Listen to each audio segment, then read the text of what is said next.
Brazil's Belo Monte Dam is going up in the heart of a region that's home to the greatest population of indigenous people in the country. Not surprisingly, they are among the leaders trying to shut down the project under an umbrella group called Xingu Vivo. The head of the organization calls Belo Monte government-sanctioned indigenous genocide. Belo Monte é projeto que vem para dizimar esses povos aqui no Médio Xingu, na bacia do Xingu. São os mais violentados. Barragem é uma forma de violência muito forte contra as pessoas. É destruir a vida. Viva a nossa luta! Xingu Vivo and an army of indigenous people disrupted construction a number of times with demonstrations and legal challenges. But in the end, man and machine have always returned to chew away at the earth and continue building. When some people look at this, they see environmental devastation. What do you see? Se a gente olhar no momento, nós estamos realmente fazendo uma devastação. Depois, quando a gente integrar isso aí à natureza, isso aí já não é uma coisa assim que mostra que houve uma devastação. By integrating into nature, Norte Energia and Brazil's government are counting on this dam to provide electricity to as many as 18 million homes and businesses and to help the country's economic growth. Megaron is one of the top leaders of the Kayapo. While embracing his tribe's long-lasting rituals, as a child, he was among the first of the Kayapo to learn the Portuguese language. But his support for progress only goes so far. Megaron is convinced building Belo Monte will have a devastating effect on the Kayapo and other tribes. Os grandes guerreiros que brigaram contra Belo Monte desde o início deixou para nós essa luta, para continuar essa luta. Todos os Kayapo vai continuar lutando contra barragem Belo Monte. É perigoso, é muito ruim, é ruim o que o governo está fazendo com nós indígenas. Nessa parte indígena, nós não temos nenhuma área indígena em que o reservatório vai utilizar. Podemos estar usando alguma área de perambulação dele ali, mas não usamos nenhuma área indígena. Eles que estão construindo Belo Monte falam que a terra do índio não vai ser inundada, a vida do índio não vai ser modificada, não vai ser interferido. Isso é mentira. Basically, that entire population would be expelled by these dams, and they don't have any skills to survive in cities and so forth. So that the social cost is tremendous. It's always touted as just a few people for any particular dam, but the sum total of it is tremendous.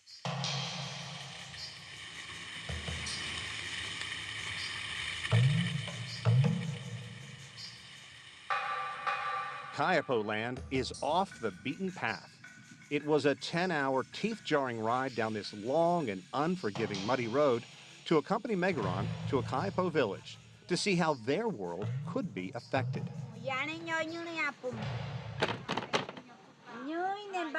This is the way Kayapo have lived for generations, but they have embraced some change. On this day, nurses were on hand to provide vaccinations against a host of diseases. The one air-conditioned building amid the thatched roof huts is a sparsely filled school. Norte Energia offered the Kayapo $9 million to help with the transition once the dam is in place. The Kayapo said no. Não vai trazer de volta para nós o rio, o peixe, a terra, a floresta, animais. Tudo isso vai acabar, vai morrer. We spent several days with Megaron and the Kayapo. Que quer ajudar nós para nós manter nossa cultura, nossa costume. One of the more interesting people we met is 78-year-old Ben Jai, a local elder and perhaps the most skilled hunter in the tribe. There's no grocery store around the corner. So one long, hot day on the Xingu, Benjai took us hunting and fishing to detail what's at stake if the dam is built and the natural flow of this river is disrupted. Eu prefiro mais na minha casa, aqui, na floresta. Eu não ando muito na cidade. The hunt is a lot of walking through the forest as quietly as possible, looking for prey.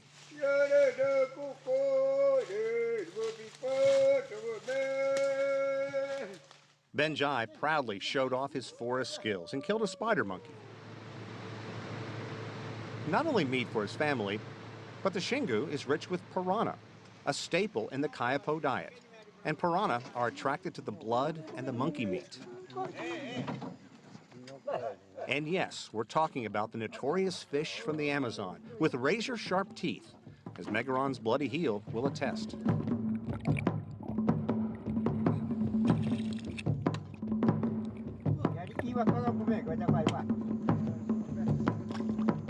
In about 30 minutes, using the monkey meat as bait, the group hauled in more than 30 piranha.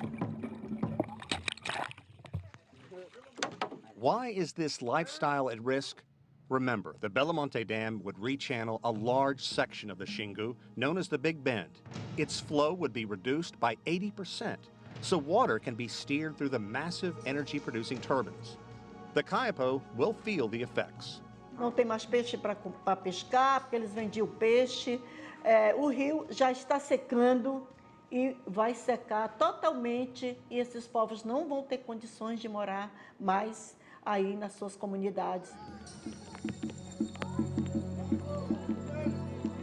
There are two weather seasons here, rainy and dry. Philip Fernside says don't get fooled by a name like rainforest. For months at a time, there is little precipitation along the Xingu, and that will have a huge impact on the Belamonte. The Xingu River is one of the rivers in the Amazon that has the greatest variation in the water level from the dry season to the wet season. There's more than 60 times more water in the flood season. 60 times in the flood seasons compared to the driest time. Então vai ter época do ano que o rio Xingu é um rio de vazão, e o rio seca, baixa muito. Pode até, tem cientistas, pesquisadores que dizem que ela pode 2 ou 3 meses do ano ficar completamente parada. Remember, Norte Energia boasted fully operational. Belamonte could produce more than 11,000 megawatts of electricity.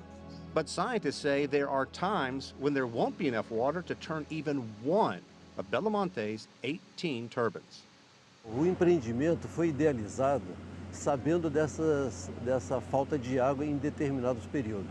Então ele foi viabilizado produzindo 4.600 megawatts médios por ano. That's about 40% of capacity. Fernside says if global warming concerns don't move Brazilians, or the risk to thousands of indigenous and other people making a living on the Xingu, the threat that Belamonte could be a complete economic failure should.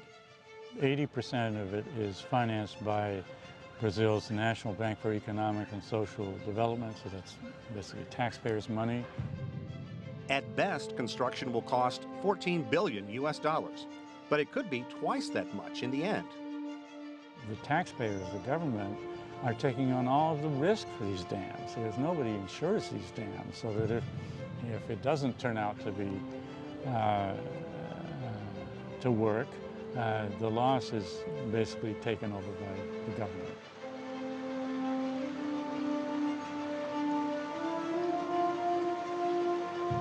Far downriver, the Kayapo care little about the government's economic investment. Eu desejaria que meu povo vivesse a vida deles, costume deles, do jeito que está, sem nenhuma interferência. É isso que eu desejaria para eles, porque com o contato tem muita interferência. Even without the hydroelectric project, indigenous populations here in the Amazon are losing ground to progress. Megaron laments the fact that Many young people here in this community don't want to learn to hunt or fish or traditional Kayapo ways of life. And he says that is a threat to their future. Look around. The young people we saw were more likely to wear hoodies than traditional Kayapo outfits. Most have had a taste of the outside way of life and a better education, a better job. A different, if not easier way of life is attractive. Esse é problema sério que nós estamos enfrentando, porque os mais velhos, os guerreiros, lideranças da minha idade, têm essa preocupação com o rio, com a floresta, com a terra, com o limite da nossa terra. Tem essa preocupação, enquanto os jovens estão indo para outro caminho. Ele não quer aprender nossa cultura, né? Não quer. E como nós, mais velhos, estamos ensinando ele para ele aprender nossa cultura, nosso costume e pintura, tudo. Eles têm que continuar essa luta para defender a floresta, defender esse rio bonito, que do jeito que está assim, ó, muito bonito. Não é do jeito que o homem branco quer fazer tudo, destruir tudo.